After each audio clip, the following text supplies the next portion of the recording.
हाय दोस्तों, कैसे हैं आप लोग। मैं गौतम सिन्हा आपका एसपीएस क्लासेस में स्वागत करता हूँ। ये एसएससी सीएचएसएल का 1 फरवरी का थर्ड शिफ्ट का क्वेश्चन है। ठीक है, फर्स्ट शिफ्ट 1 शिफ्ट 2 करा चुके हैं, नहीं देखें तो देख लीजिएगा, वीडियो डिस्क्रिप्शन में लिंक दे देंगे। ठीक है, प्ले लिस्ट दे देंगे जिसमें शिफ्ट 1 शिफ्ट 2 रहेगा। ठीक है, ये शिफ्ट 3 है। 1 फरवरी 2023 को जो एग्जाम हुआ था सीएचएसएल का। ठीक है, चलिए देखते हैं क्वेश्चन नंबर 1 क्या है। दो वृत्तों की परिधि क्रमशः 77 सेंटीमीटर 154 सेंटीमीटर है, तो उनकी त्रिज्याओं के बीच का अंतर कितना है। ठीक है, त्रिज्या क्या होता है 2 पाई आर। दो को त्रिज्या देख रहे हैं, तो परिधि दिया हुआ है, बड़ा जिसका परिधि बड़ा है एक छोटा है। ठीक है, तो जो बड़ा है उसका परिधि में R1 बड़ी आर दे दीजिए, उसका छोटा में छोटी आर दे दीजिए, 2 पाई R1। ठीक है, परिधि फिर बड़ा में छोटा को घटा दीजिए, घटाइए 77 हो गया। ठीक है, अब इसको 2 पाई कॉमन ले लीजिए, R1 माइनस R1 हो जाएगा। ठीक है, ये दोनों घटाइए 77 हो जाएगा। ठीक है, अब फिर 2 पाई का मान 22/7 हो गया, R1 माइनस R1 बराबर 77। ठीक है, दो से काटिए, मतलब 11 से काटिए, 11 दूनी 22, 11 से 77। ठीक है, कट गया। अब R1 माइनस R1 बराबर क्या हो जाएगा 7 गुना 7 7 7 49 हो जाएगा, और 2 दूनी 4 मतलब 4 हो जाएगा, 49/4। तो खिलाइए क्या होगा, 4 एक 4, फिर 4 दूनी 8, 2 हो गया, 1 बच गया, 1 हो गया 10 मतलब 4 दूनी 8 और 2 बच गया, 4 पंचे 20, 12.25 होगा, 12.25 हो गया आंसर। चलिए देखते हैं क्वेश्चन नंबर 2।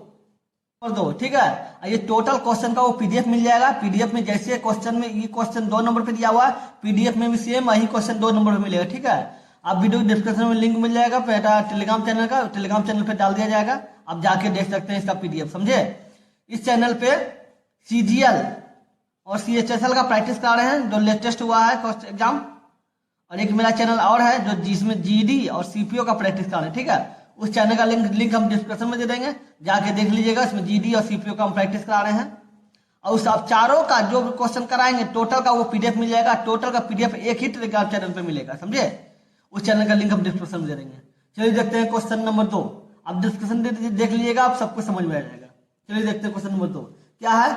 6 लड़कियों की एक कक्षा की औसत आयु x वर्ष है। ठीक है, इतना मतलब x-2, x-4, x+8 और x+10 आयु वाली 4 नई लड़कियां शामिल की जाएगी। ठीक है, तो कक्षा में नई औसत आयु कितनी है। ठीक है, पहले 6 लड़की का औसत आयु क्या है, 6 औसत आयु क्या है x है, तो उसका कुल योग क्या होगा 6x हो जाएगा। 6 लड़की कुल योग 6x हो जाएगा। फिर इसमें x-2 जोड़ दीजिए, x+4 जोड़ दीजिए। ठीक है, फिर x+8 जोड़ दीजिए, और फिर x+10 जोड़ दीजिए। जुड़ गया, एक हो गया 6 7 8 9 10, टोटल कितना हो गया 10 लड़की। ठीक है, 10 से भाग दे दिया औसत निकालने के लिए। ठीक है, तो 6 7 8 9 10, 10x हो गया। जोड़िए 10 8 18 4 22 में 2 चल गया, कितना बचा 20, तो 20 हो जाएगा बटे 10 कॉमन ले लीजिए, तो x+2 हो जाएगा। 10 नीचे था, कट गया, कितना हो गया औसत x+2, तो उसका आंसर x+2 होगा। कहीं पे है, समझ गए। चलिए देखते हैं अगले नंबर क्वेश्चन। तो आपको देख रहे हैं, ये अब एक सूत्र पे बैठा हुआ है। सूत्र क्या होता है पता है, एक सूत्र होता है कि AQ + BQ + CQ - 3ABC बराबर होता है A + B + C। ठीक है, और फिर A² B² C² minus AB - BC - C है, इस सूत्र होता है। ठीक है, आप देखिएगा तो इसमें A और A, तो A के बराबर A ही दिया है, B के बराबर B दिया, लेकिन C के बराबर 2C है। ठीक है, तो बैठा दीजिए, मान देखिए सेम है, आपको लग रहा है ना।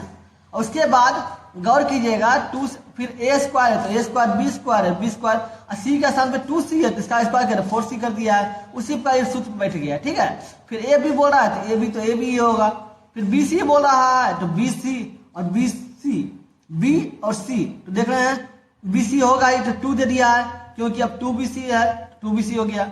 अब CA है तो सी ए, तो 2CA हो गया, मतलब इस सूत्र पे बैठ रहा है। ठीक है, इस सूत्र पे बैठ रहा है तो सूत्र होना क्या चाहिए, तो इसका ए के स्थान पे ये होगा ए क्यू, बी के स्थान पे क्या होगा बी क्यू, लेकिन सी के स्थान पे क्या होना चाहिए, सी का मान क्या है 2C है, तो इसका 2C का क्यू अब -3AB, सी का मान 2C।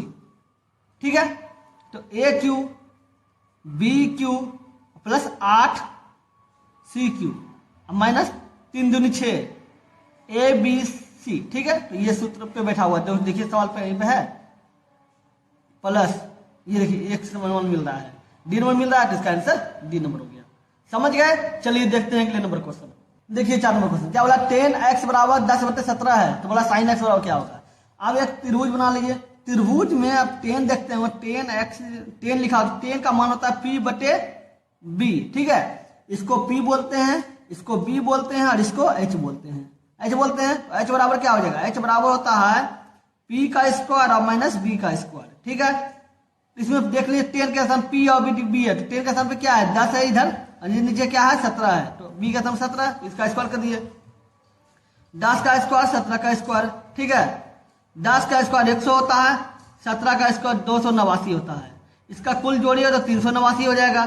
ठीक है, H बराबर 389 हुआ। ठीक है, तो sin x होगा, तो sin x बराबर होता है, sin बराबर होता है P/H। ठीक, तो P का मान क्या है, P का मान आपका कहाँ से आया है, P का मान आपका 10 है, H का मान क्या आया है √389, तो √389 हो जाएगा आंसर, कहीं पे है ये वाला हो गया। समझ गए, चलिए देखते हैं अगले नंबर क्वेश्चन। देखिए क्वेश्चन क्या बोला, 15 व्यक्तियों का औसत भार 30 kg है, एक नया व्यक्ति जिसका भार 78 kg है समूह में शामिल हो जाता है। ठीक है, समूह में शामिल हो जाता है तो 16 व्यक्तियों का औसत भार क्या होगा।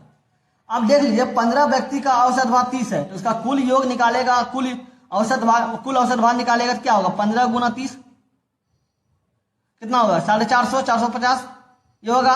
उसमें 78 kg का घुस जाता है, 450 प्लस 78 kg। ठीक है, अब बटे 15 आदमी था पहले, एक आदमी बढ़ गया तो 16 आदमी हो गया, ये दोनों को जोड़िए 50, 528 हो जाएगा, 528 बटे 16, 16 दूनी 32, 16 48, 3 बार में 48 हो गया, यहाँ 52 है, 4 बचा तो इधर हो गया 48, तो कट गया, कट के 33 आ गया, तो आंसर 33 होगा।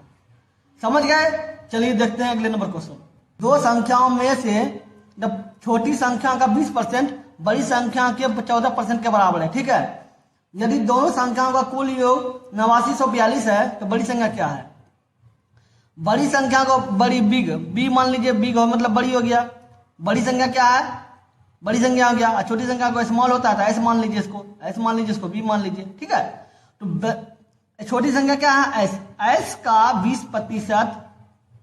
20% जो है बी के 14% के बराबर है। ठीक है, 14% है, 100 कट गया तो एस हो गया, ये गुना उधर है तो इधर कर दिए तो बी हो जाएगा बचे, ये 14 ये गुना में इधर करेंगे भाग हो जाएगा, कितना हो जाएगा 7/10, मतलब ये हो गया, स्मॉल हो गया, बड़ा हो गया मतलब बी हो गया। अब कुल योग कितना है 8942। ठीक है, तो 7x हो जाएगा अब प्लस 10x बराबर 8942। ठीक है, 11 17x बराबर 8942, तो x बराबर क्या हो जाएगा 8942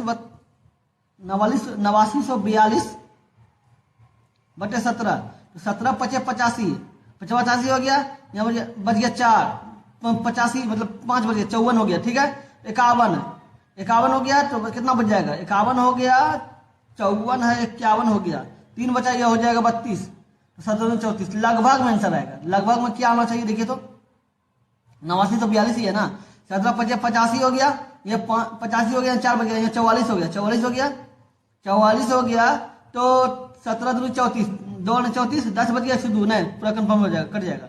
ठीक है, 7 50 7 की 2 तरफ से 526 होगा। ठीक है, 526 होगा, ये हो गया, इसको इससे देंगे तो 526 आएगा आंसर, 526 होगा, मतलब कि x निकला 526। ठीक है, x पर 526 निकला, बोल रहा है कि बड़ी संख्या निकाले, बड़ी संख्या क्या माने थे 10, तो 10x हो गया, तो इसको 526 गुना 10 कीजिएगा तो 5660 होगा, तो आंसर 5660 होगा।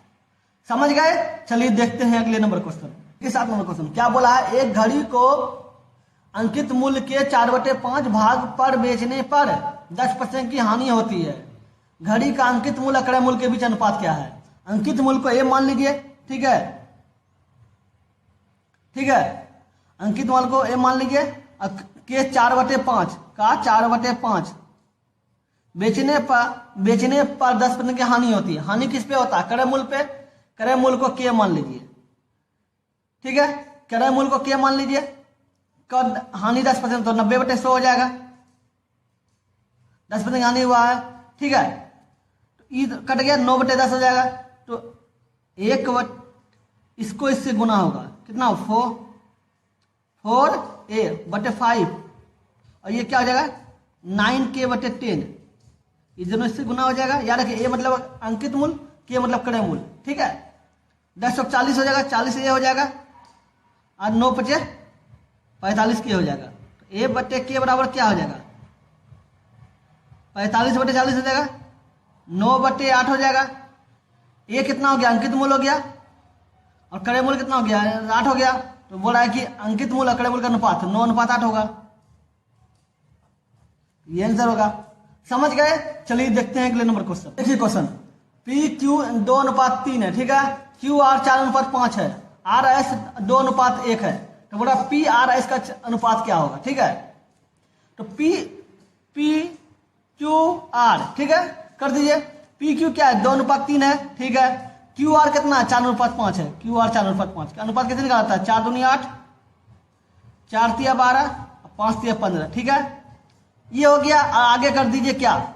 PQRS कर दीजिए, S कर दीजिए। तो RS के सामने लिखिए। RS का अनुपात क्या है? 2:1, 2:1 होगा। तो अब इसमें क्या होता है? ये P का अनुपात हो गया, Q का हो गया, R का हो गया, S का हो जाएगा, ठीक है। तो 8 दूनी 16 हो जाएगा, 12 दूनी 24 हो जाएगा, 15 दूनी 30 हो जाएगा, और ये क्या 15 हो जाएगा, ठीक है। लेकिन आप गौर कीजिएगा, तो अब बोला क्या जरा, सब इतना हो गया, ठीक है।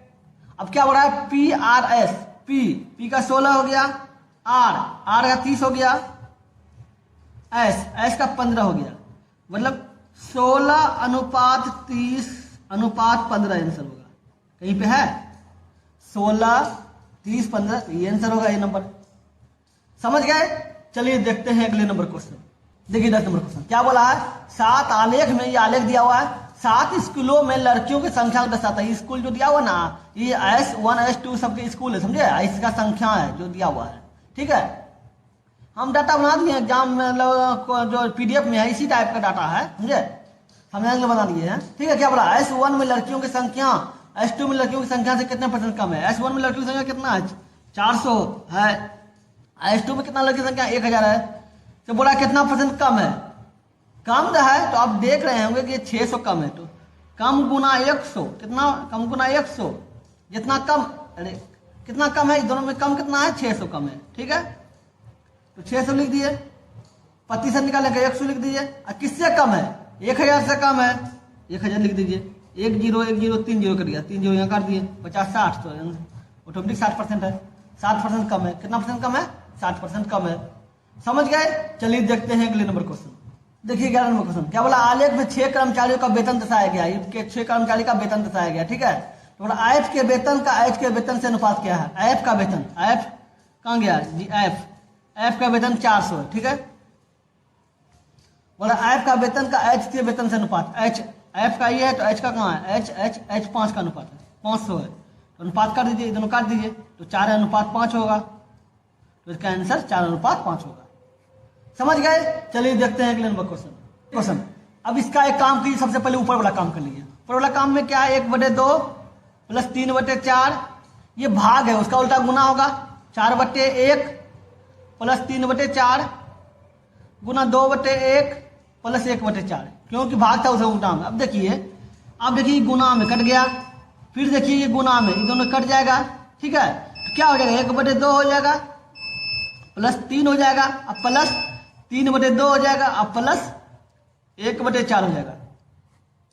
फिर 4 ले लीजिए, तो 2 दूनी 4, 2 हो गया, ऊपर 2 लिख दिए, या कुछ नहीं तो 1/4, 4 हो गया, 4 3 12, 2 दूनी 4, 2 हो गया, 3 दूनी 6, 4 का 4 तो एक ही होगा। तो क्या 12 6 18 1 19 मतलब 12 6 18 2 18 12 6 18 2 20 1 21 21/4 ठीक है।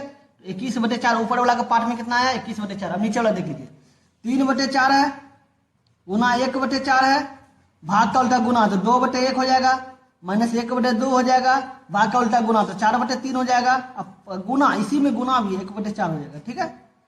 अब गौर कीजिएगा तीनों लाइन से गुना बन गया है तो इधर भी गुना है काटिए 2 दूनी 4 हो गया इधर काटिए 2 दूनी 4 इधर 2 दूनी 4 कट गया।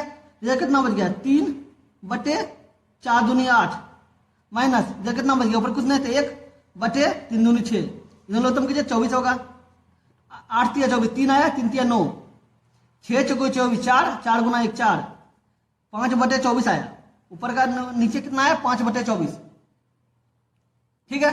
तो अब एक काम कीजिए अब क्या है ऊपर का 21/4 बटे 5/24 21/4 ये 24 ऊपर चल जाएगा अब 5 नीचे आ जाएगा ठीक है। काटिए 6 बार में ठीक है तो 21 6 हो गया 6 बार 126/5 तो इसका आंसर 126/5 होगा। ये नंबर हो गया समझ गए। चलिए देखते हैं अगले नंबर क्वेश्चन क्या बोल रहा है द 5a7 2b का जो 11 से विभाज्य है तो b - a का मान निकाले। 11 से विभाज्य का नियम क्या है अल्टरनेटिव जो होता है 5a7 2b अल्टरनेटिव मतलब इसका और इसका अल्टरनेटिव का जो अंतर होता है 0 या 11 होना चाहिए ठीक है।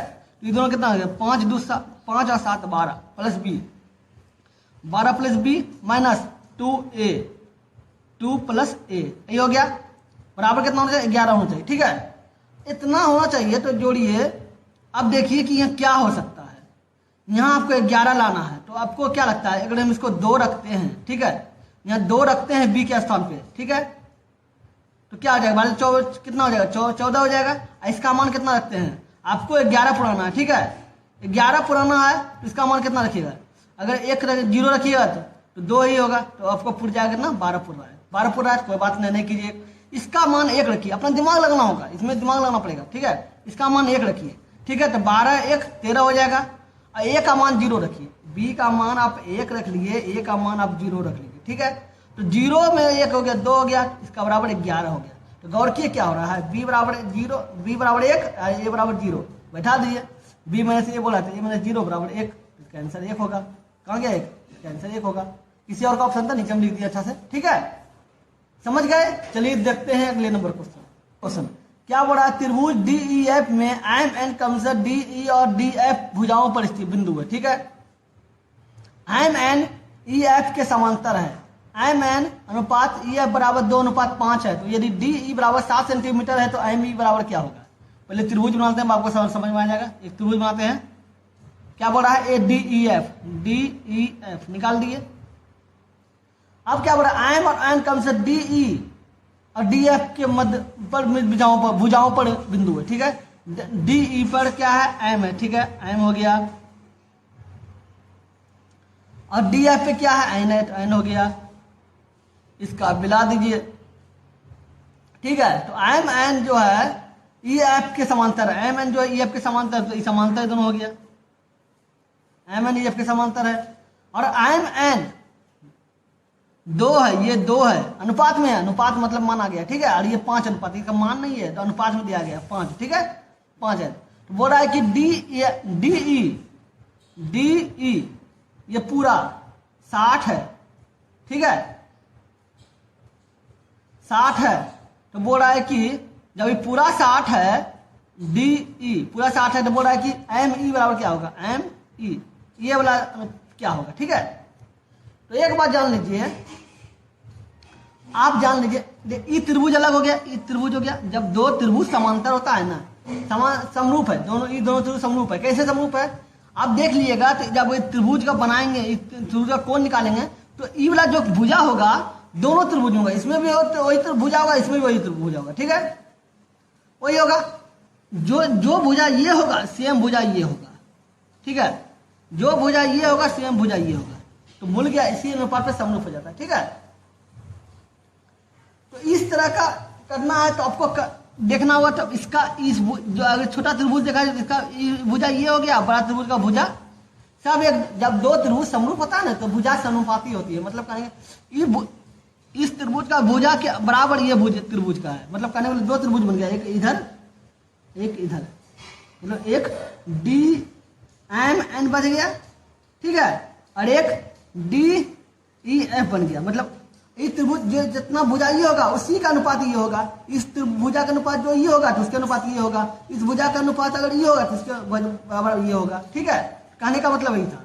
तो ये पूरा है तो बड़ा, मतलब बड़ा त्रिभुज का है, बड़ा त्रिभुज का भुजा ये दिया हुआ है 5 है, तो 5 को 60 से माना है, 5 को क्या माना है, 60 माना है, ठीक है। तो सोचिए एक बराबर क्या होगा, 12 पंजे 60, 12 हो जाएगा, एक बराबर 12। बोला कि छोटा देख लीजिए, इसको ये भुजा निकालना है हमको, तो इसके बराबर 2 होगा, ठीक है।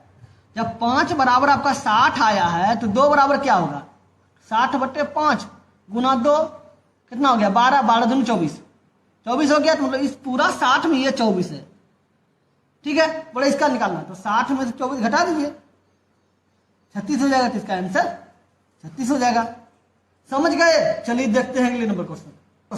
क्या बोला, k प्लस 1/k प्लस बराबर 0 है, ठीक है। तो बोला इसका मान निकालना, क्या है, k प्लस 1/k प्लस 2 बराबर 0, ठीक है। इफ जो प्लस में इसको उस पार कर दिए तो माइनस में हो जाएगा, क्या हो जाएगा, माइनस में हो जाएगा, तो -2, ठीक है। इसको इस गुना कीजिए, स्क्वायर प्लस 1/k और -2, ठीक है। k स्क्वायर प्लस 1 ये माइनस में है तो 2k हो जाएगा माइनस में, इसको बराबर के अंदर कीजिएगा तो प्लस में हो जाएगा, +1। अब देख रहे हो द्विघात के रूप में आ गया, ठीक है। बस तोड़ दीजिए इसको, k square plus 2k plus 1, k square है, k प्लस k हो गया, k प्लस k 2k हो गया, ऐसे 1 हो गया, इसको 1 गुना कीजिए, 1 ही होगा, k कॉमन ले लीजिए, k प्लस 1 हो जाएगा, अब +1 तो k प्लस 1 हो जाएगा। अब गौर कीजिए दोनों एक समान है तो निकाल दीजिए एक समान, अभी दोनों भी एक समान है, ये समान, तो 2 में से जब 2 में से 1 लिए तो ये दोनों में से फिर कर दिए, ये भी मिला दिए तो ये भी 2 हो गया, तो इसमें भी 1 ले लीजिए, +1 बराबर 0, सब बराबर 0 ही आ रहा है, सब 0 ही है। के बराबर क्या हो जाएगा, -1 हो जाएगा, -1 हो गया तो क्या हो रहा है, k पे पावर 17 तो -1 पे पावर 17 हो जाएगा, क्योंकि k का मान 1 है। अब प्लस k पे पावर -11, k पे पावर 11 है तो k पे पावर 1/-11, ठीक है। तो एक बात जान लीजिए कि माइनस पे अगर विषम संख्या रहे तो उसका आंसर माइनस में ही आता है, तो -1 होगा। अगर सम संख्या रहता ना, 18 रहता पावर में, तो उसको प्लस में बदल देता है। इसमें भी विषम संख्या आती, भी -1 होगा, 1 1 2 तो -2 आंसर होगा, आंसर -2 हो गया। समझ गए। चलिए देखते हैं अगले नंबर क्वेश्चन। 17 नंबर क्वेश्चन, क्या बोला, एक्स अकेले एक काम को 18 दिन में कर सकता है, ठीक है। एक्स जो कोई काम को 18 दिन में करेगा, 18 दिन में करेगा, बोला, और वाई अकेले उसी काम को एक्स द्वारा किए गए समय से आधे समय में कर सकता है। एक्स 18 दिन में कर रहा है तो वाई तो फिक्स है, आधा काम बोल रहा है, दिन में बोल रहा है तो 9 दिन में करेगा, ठीक है। तो बोला एक साथ काम करते हुए एक दिन में उसी काम का कितना हिस्सा पूरा करेंगे। एक्स जो है 18 दिन में काम करता है तो एक्स जो है एक दिन में कितना काम करेगा, एक दिन में 18 का पहला भाग। उसी प्रकार वाई जो है कोई काम को 9 दिन में करता है तो वाई जो है एक दिन में कितना काम करेगा, 9 का पहला भाग, ठीक है। एक दिन का निकल गया तो एक्स का एक दिन का मान हो गया 1/18 प्लस वाई का एक दिन का काम हो गया 1/9, दोनों लौतम के 18 होगा, 18 का 18, 9 दूनी 18, 2 हो गया, 3/18, ये दोनों को काट गया तो 1/6 होगा। तो इसका जो एक दिन में काम करेगा दोनों मिलकर, दोनों को मिला दिए, एक दिन में काम करना करेगा 1/6 हिस्सा ही, तो ये आंसर होगा। हिस्सा ही बोला कितना हिस्सा काम करेगा, 6 हिस्सा काम करेगा। समझ गए। चलिए देखते हैं अगले नंबर क्वेश्चन, 18 नंबर क्वेश्चन। क्या बोला, ये दिया हुआ है, बोला इसका मान निकालना, ठीक है। तो 1 + tan बराबर होता है sin/cos, यह सूत्र होता है sin/cos, ठीक है। इस cos सेक बराबर यहाँ लिख देते हैं, tan बराबर sin/cos, ठीक है। फिर सेक है तो सेक बराबर होता है 1/cos, ठीक है। फिर cot है, cot बराबर होता है cos/sin, ठीक है। फिर आ गया कौशिक, तो कौशिक बराबर होता है 1/sin, अब मान बैठाना है, ठीक है। तो 1/cos हो जाएगा। इधर क्या 1 + cos, cot का मान होता है cos/sin, प्लस साइन, कौशिक का मान होता है 1/sin, ठीक है। ये दोनों लघुत्तम ले लीजिए, तो इधर कॉस हो जाएगा, इधर साइन हो जाएगा, इधर -1 हो जाएगा, बटे कॉस हो जाएगा, गुना, ये गुना ही चल रहा है ना, ये दोनों लघुत्तम लीजिएगा तो साइन हो जाएगा, ये साइन ऊपर चल जाएगा, प्लस कॉस हो जाएगा, प्लस 1 हो जाएगा। अब गौर कीजिएगा, ये दोनों को अगर ब्रैकेट हम ले लेते हैं, ठीक है, तो इसको a मानिए, इसको b मानिए, तो a माइनस बी हो जाएगा और a प्लस बी। एक सूत्र होता है a माइनस बी और a प्लस बी बराबर होता है a square minus B square. तो इसको इसका स्क्वायर ले लीजिए, cos theta plus sine theta का स्क्वायर हो जाएगा, -1 हो जाएगा, तो 1 का स्क्वायर के एक ही होगा, बटे cos theta into sine theta, ठीक है। अब इसको a प्लस बी पे होल स्क्वायर तोड़िए, a प्लस बी पे होल स्क्वायर बराबर होता है a square b square plus 2ab, ये होता है। a का मान कॉस है तो कॉस स्क्वायर हो जाएगा, b का मान साइन है तो साइन स्क्वायर हो जाएगा, और प्लस 2ab, 2 हो गया cos theta into sine theta, -1 बटे cos theta into sine theta, ठीक है। ये दोनों के बराबर 1 होता है, ये दोनों का मान जो है 1 होता है सूत्र, ठीक है। ये प्लस में है, ये माइनस में, दोनों कट जाएगा, ठीक है। अब इतना बच गया, इससे कॉस कटेगा, इससे साइन कटेगा, बच गया क्या 2, तो 2 आंसर 2 हो जाएगा। समझ गए? चलिए देखते हैं अगले नंबर क्वेश्चन। देखिए क्वेश्चन क्या बोला, 5 कंपनी, इसको है कंपनी दिया हुआ, ठीक है, के कंपनी द्वारा किए गए बाइक और ट्रक के उत्पादन को दर्शाता है। ये बाइक का उत्पादन है, ये ट्रक का उत्पादन है। 5 कंपनी इतना बाइक बनाती है, इतना ट्रक बनाती है, ठीक है। तो बोला A1 जो है सभी 5 कंपनियों द्वारा किया गया बाइकों और ट्रक के कुल उत्पादन के बीच का अंतर है, मतलब इन दोनों के बीच का अंतर है A1, ठीक है। उत्पादन, कुल उत्पादन के बीच का अंतर है ये दोनों के बीच में, ठीक है, इन दोनों का अंतर में। अब बोला A2 जो है DFH द्वारा की बाइक का औसत उत्पादन है, ठीक है। तो बोला इतना बटे इतना का मान निकालिए, तो पहले दोनों का अंतर निकालिए। पहले इसका अभी पूरा पहले बाइक का कुल देख लीजिए, बाइक जो है कुल कितना उत्पादन किया है, तो 50 7 7 4 11 1100 7 4 1100 और 500 1600 16 2 1800 18 3 2100 हो गया, लेकिन 50 इधर है 50 इधर है, कैसे 2200, मतलब इसका 2200 हुआ, ठीक है। इसमें आ जाइए ट्रैक में आ जाइए, तो क्या है 500 3 800 3 1000 1600, आइए 16 6 2200 2250, ये दोनों का जो अंतर है वो कितना निकला, 50 निकला, तो देख ही लिए, ठीक है। अब क्या बोल रहा है, कंपनी DFH द्वारा किया गया बाइक का औसत उत्पादन है। DFH द्वारा किया गया बाइक का, ना कि ट्रक का, बाइक का औसत उत्पादन। तो बाइक D का क्या है 7 है, F का क्या है 500 है, H का क्या है 300 है। औसत निकालने के लिए 3 से भाग दे दीजिए, 7 3 10 5 1500, 1500 को 3 से भाग दे दीजिए, कितना देगा 500। तो इसका जो है ये कितना हो गया, A2 हो गया, और ये क्या हुआ A1 हो गया, ठीक है। A1 बराबर 50 आया और A2 बराबर कितना है 500 आया। बोला है वो औसत भाग दे दीजिए, तो A2 का मान क्या है 500 है और A1 का मान कितना है 50 है, भाग दिए तो 10 हो जाएगा, तो इसका आंसर 10 हो जाएगा। समझ गए? चलिए देखते हैं अगले number question. Sine square 21 degree और साइन स्क्वायर 69 डिग्री है, ठीक है। तो एक सूत्र होता है साइन 90 माइनस थीटा बराबर क्या होता है कॉस थीटा, ठीक है। तो साइन 21 हो गया, साइन 21 हो जाएगा 21 डिग्री हो जाएगा, प्लस साइन स्क्वायर 69 को हम कैसे लिख सकते हैं कि 90 माइनस 21 लिख सकते हैं, क्यों 90 माइनस 21 जगह घटाएंगे तो 69 बचेगा। और साइन 90 माइनस थीटा का सम 21 है तो बराबर कॉस थीटा होता है, ठीक है। तो साइन स्क्वायर हो जाएगा, साइन स्क्वायर 21 हो जाएगा, प्लस साइन का सम क्या होता है कॉस होता है, दोनों का मतलब क्या होता है कॉस होता है, कॉस हो गया। थीटा होता है तो थीटा का सम क्या है 21 है, 21 लिख दीजिए, स्क्वायर ही होगा। साइन स्क्वायर और कॉस स्क्वायर बराबर 1 होता है, तो आंसर 1 हो जाएगा। एक सूत्र होता है साइन स्क्वायर थीटा, एक सूत्र क्या होता है sine square theta plus cos square theta बराबर 1, तो इसका आंसर 1। समझ गए? चलिए देखते हैं अगले नंबर क्वेश्चन। देखिए क्वेश्चन क्या बोला है, एक समबाहु त्रिभुज की भुजा 12 सेंटीमीटर दिया हुआ है, इस समबाहु त्रिभुज की अंतःवृत्त की त्रिज्या निकाले। अंतःवृत्त की त्रिज्या, समबाहु त्रिभुज की अंतःवृत्त की त्रिज्या होता है भुजा बटे 2√3। इस सूत्र याद रखिएगा, समबाहु त्रिभुज के अंतःवृत्त की त्रिज्या होता है भुजा बटे 2√3। भुजा क्या 12 है बटे 2√3 है, तो इसको काटिए 6 हो जाएगा, 6 बटे √3 हो जाएगा। तो एक काम कीजिए √3 ऊपर नीचे गुना कर दीजिए, तो 6√3 हो जाएगा, और ये √3 हो जाएगा, तो 3 दूनी 6 हो जाएगा, 2√3 हो जाएगा, तो इसका आंसर 2√3 हो जाएगा। समझ गए? चलिए देखते हैं अगले नंबर क्वेश्चन। क्या बोल रहा है? किसी वृत्त की परिधि पर एक जीवा ए बी द्वारा अंतरिक्ष को 90 डिग्री है, ठीक है। ये वृत्त की परिधि पर जो है, परिधि पर एक जीवा द्वारा ए बी द्वारा अंतरिक्ष को 90 डिग्री है, ठीक है। यदि जीवा ए बी की लंबाई 16 सेंटीमीटर है तो इस वृत्त की त्रिज्या क्या होगी? अगर परिधि पर 90 डिग्री का कोण, परिधि पर 90 डिग्री का कोण सिर्फ व्यास बनाता है, याद रखिएगा। परिधि पर अगर 90 डिग्री कोण कौन बनाएगा? व्यास बनाएगा।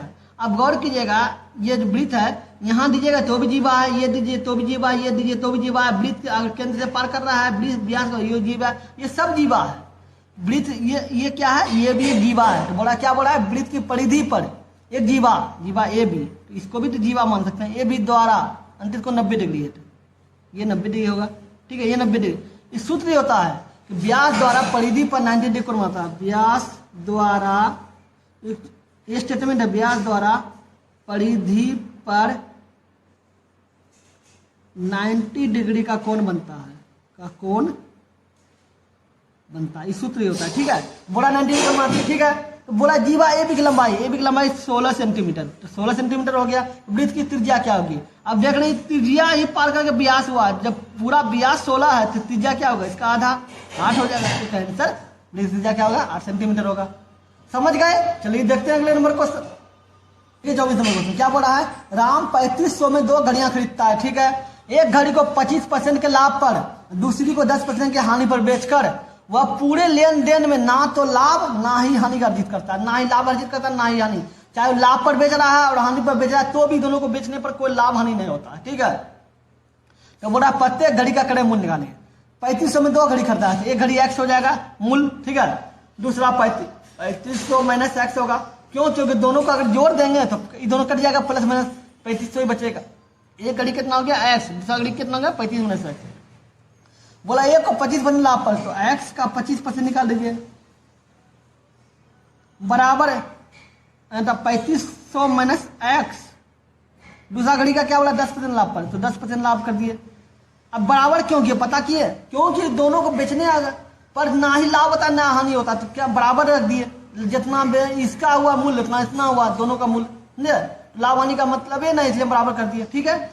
100 कट गया, ठीक है। 25 5 से काटेगा, 5 दूनी 10, ठीक है। तो 5x हो जाएगा, इसको इससे गुना कीजिए तो 7000 हो जाएगा, अब माइनस 2x हो जाएगा। ये 2x इधर चल जाएगा, कितना हो जाएगा? 7x हो जाएगा, 7000 हो जाएगा। काटिए तो x बराबर कितना हो जाएगा? 1000 हो जाएगा। x बराबर 1000 हो गया, मतलब एक बस जो घड़ी होगा क्या? 1000 होगा। दूसरा घड़ी 3500 माइनस x है, तो 3500 में 1000 घटा कितना हो गया? 2500 हो गया, मतलब 2500 हो जाएगा। तो इसका एक घड़ी का कीमत, एक को 2500 में दिया, एक को 1000 में दिया, दूसरा 2500 में दिया, तभी तो टोटल मिला के 3500 होगा। 1000 और 2500, तो इसका आंसर ये होगा। समझ गए? चलिए देखते हैं अंतिम क्वेश्चन, क्योंकि 24 है। 25वां number question 25 number question last question है, ठीक है। क्या बोला है? क्योंकि CHSL में 25 क्वेश्चन ना पूछा जाता, CGL CHSL में 25 क्वेश्चन पूछा जाता है, और GD में 20 क्वेश्चन पूछा जाता है, और CPO में CGL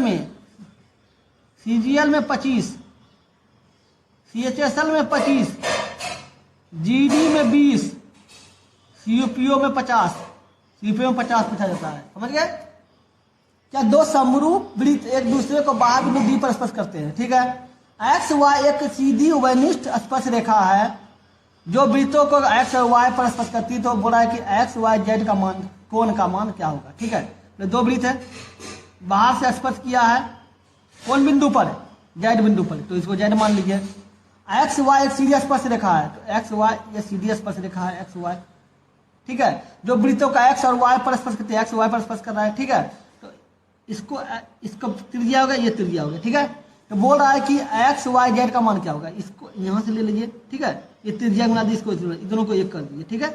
तो बोला एक्स वाई जेड, ठीक है, का मान क्या होगा। अगर आप इसको अगर सीधा देते हैं तो देखिए एक्स वाई जेड का मान क्या होगा। एक्स वाई जेड एक बात जान लीजिए, ये 90 डिग्री होगा। क्यों 90 डिग्री होगा? याद रखिएगा, स्पर्श रेखा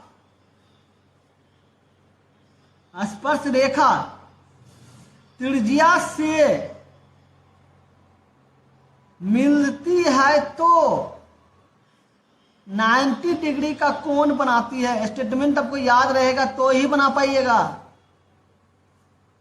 बनाती है। ठीक है, अब देख रहे हैं ये स्पर्श रेखा है और त्रिज्या से मिला, ये त्रिज्या है, दोनों को जब भी मिलेगा तो 90 डिग्री कोण बनेगा। तो ये भी त्रिज्या है, ये स्पर्श रेखा मिला, तो ये भी 90 डिग्री कोण बनाएगा। तो एक्स वाई जेड बोला था, एक्स वाई जेड बराबर 90 डिग्री हो जाएगा।